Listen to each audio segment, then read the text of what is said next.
பெற்றோர்களே, நீங்கள் சொல்லுவதை பிள்ளைகள் செய்யாது. நீங்கள் என்ன செய்கின்றீர்களோ அதைத்தான் செய்யும். நீங்கள் செய்கிறத தான் அந்த பிள்ளைங்க செய்யும், சொல்கிறத செய்யாது அப்படிங்கிறத ஒரே ஒரு நொடியில் உங்கள்கிட்ட நல்லா ப்ரூவ் பண்ண முடியும்.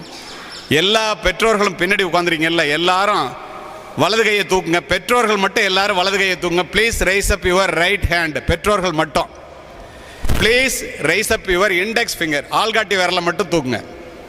இப்போ நான் சொல்கிறத நீங்கள் செய்யுங்க. Please touch your forehead. நெத்தியை தொடுங்க. Please touch your nose tip. Please touch your cheek. அப்படியே கையை வைங்க. நான் தொட்டது முகவாயை தொட்டேன். ப்ளீஸ் டச் யுவர் சீக்குன்னு கன்னத்தை தொட சொன்னேன். 1 மணி நேரமாக உங்கள்கிட்ட பேசிகிட்டு இருக்கேன். நான் செய்கிறது தான் நீங்கள் செய்கிறீங்களே ஒழிய நான் சொன்னதை ஒரு அம்மா அப்பா கூட செய்யலை.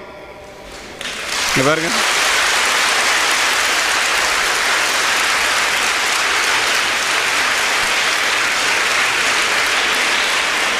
இருபத்தி 4 மணி நேரத்தில் 12 மணி நேரம் செல்ஃபோனே நோண்டிகிட்டு இருக்கிற அப்பா, 24 மணி நேரத்தில் 10 மணி நேரம் மெகா சீரியல் பார்த்துட்டு இருக்கிற அம்மா, பிள்ளைகளை இதெல்லாம் செய்யாதேன்னு நீங்கள் சொன்னீங்கன்னா அது எப்படி கேட்கும்? வீட்டிற்குள்ளே இருந்து கொண்டு ஃபோன் வந்துச்சுன்னா எங்கள் அப்பா இல்லைன்னு சொல்லு அப்படின்னு பிள்ளைகிட்ட சொன்னால் அவன் ஸ்பெஷல் கிளாஸ் போயிட்டு வந்தேன்ட்டு சினிமாவுக்கு போய்ட்டு வந்து சொல்கிறான். பிள்ளைகள் கெட்ட வார்த்தைகள் ஒருபோதும் பேசுவதில்லை, கேட்ட வார்த்தைகளைத்தான் பேசுகிறார்கள். பிள்ளைகளுக்கு முன்னால் கெட்ட வார்த்தைகள் பெற்றோர்கள் தயவு செய்து பேசாதீர்கள். இதை முதல்ல புரிஞ்சுங்க எல்லாரும். அது மட்டும் இல்லை, ஈன்று புறந்தறுதல் என்தலை கடனே, சான்றோனாக்குதல் தந்தைக்கு கடனே.